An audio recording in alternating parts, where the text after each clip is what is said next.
Hello friends. Today's Bible passage is 2 Chronicles chapters 1 through 2. Solomon, son of David, established himself firmly over his kingdom, for the Lord his God was with him, and made him exceedingly great. Then Solomon spoke to all Israel, to the commanders of thousands and commanders of hundreds, to the judges, and to all the leaders in Israel, the heads of families. And Solomon and the whole assembly went to the high place at Gibeon, for God's tent of meeting was there, which Moses, the Lord's servant, had made in the desert. Now David had brought up the ark of God from Kiriath-Jearim to the place he had prepared for it, because he had pitched a tent for it in Jerusalem. But the bronze altar that Bezalel, son of Uri, the son of Hur, had made, was in Gibeon in front of the tabernacle of the Lord. So Solomon and the assembly inquired of him there. Solomon went up to the bronze altar before the Lord in the tent of meeting, and offered 1,000 burnt offerings on it. That night God appeared to Solomon and said to him, "Ask for whatever you want me to give you." Solomon answered God, "You have shown great kindness to David my father, and have made me king in his place. Now, Lord God, let your promise to my father David be confirmed, for you have made me king over a people who are as numerous as the dust of the earth. Give me wisdom and knowledge, that I may lead this people. For who is able to govern this great people of yours?" God said to Solomon, "Since this is your heart's desire, and you have not asked for wealth, riches, or honor, nor for the death of your enemies, and since you have not asked for a long life, but for wisdom and knowledge to govern my people, over whom I have made you king. Therefore wisdom and knowledge will be given you. And I will also give you wealth, riches, and honor, such as no king who was before you ever had, and none after you will have." Then Solomon went to Jerusalem from the high place at Gibeon, from before the tent of meeting, and he reigned over Israel. Solomon accumulated chariots and horses. He had 1,400 chariots and 12,000 horses, which he kept in the chariot cities, and also with him in Jerusalem.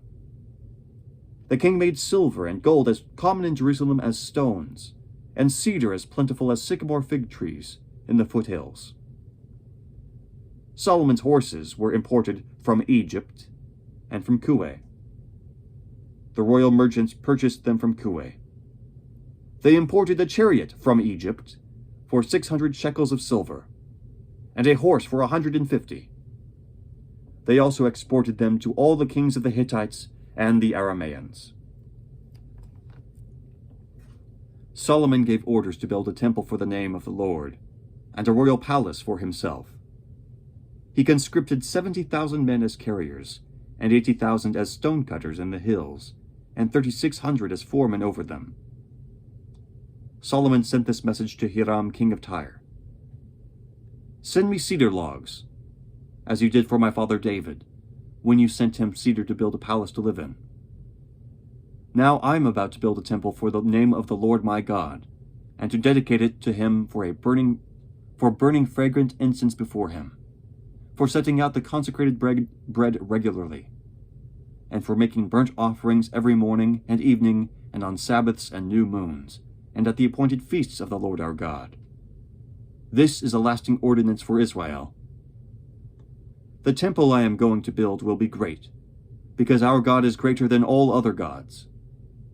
But who is able to build a temple for him, since the heavens, even the highest heavens, cannot contain him? Who then am I to build a temple for him, except as a place to burn sacrifices before him?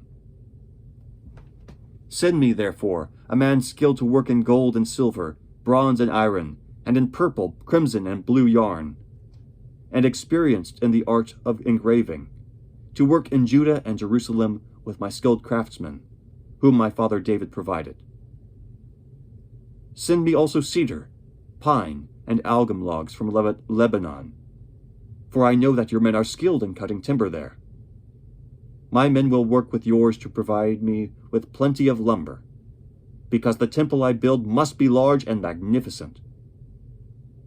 I will give your servants, the woodsmen who cut the timber, 20,000 cores of ground wheat, 20,000 cores of barley, 20,000 baths of wine, and 20,000 baths of olive oil.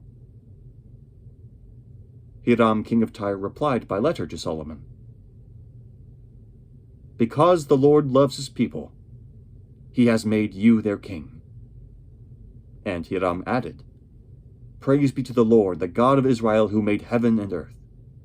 He has given King David a wise son, endowed with intelligence and discernment, who will build a temple for the Lord and a palace for himself. I am sending you Hiram Abi, a man of great skill, whose mother was from Dan, and whose father was from Tyre. He is trained to work in gold and silver, bronze and iron, stone and wood, and with purple and blue and crimson yarn and fine linen. He is experienced in all kinds of engraving, and can execute any design given to him. He will work with your craftsmen and with those of my lord David your father. Now let my lord send his servants the wheat and barley and the olive oil and wine he promised. And we will cut all the logs from Lebanon that you need, and will float them in rafts by sea down to Joppa. You can then take them up to Jerusalem. Solomon took a census of all the aliens who were in Israel. After the census his father David had taken, and they were found to be 153,600. He assigned 70,000 of them to be carriers, and 80,000 to be stone cutters in the hills, with 3,600 foremen over them to keep the people working. The word of the Lord. Thanks be to God. Have a great day.